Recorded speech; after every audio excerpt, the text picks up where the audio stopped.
Šampión kategórie 7. Vína sladké. Biele, ružové, červené. Devín 49. Slamové víno, ročník 2012 zo Žitavských Viníc. Titul šampióna z Trnavy v kategórii sladkých vín je pre nás určite veľkým ocenením. Aj vzhľadom na to, že sme tu ešte ako neznáme vinárstvo pred 6 rokmi získali svojho prvého šampióna vôbec v kategórii sladkých vín. Paradoxne to bolo takisto s Devínom ako aj dnes. Vytvoriť takéto slamové víno určite nie je ľahké. Je to náročné na čas, aj na prácu.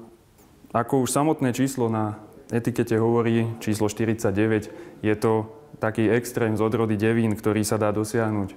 Je to slamové víno naozaj mohutnej koncentrácie, mohutnej plnosti, ktoré sa nevidí každý deň.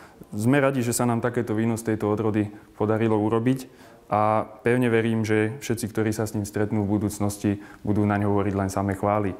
Ale samotná odroda Devín je ako stvorená na prívlastkové sladké vína, takže bola to veľká výzva urobiť z nej takéto kvalitné víno. Myslím si, že každý, kto ho ovonia a ochutná, zistí, že objavil nový rozmer sladkého vína.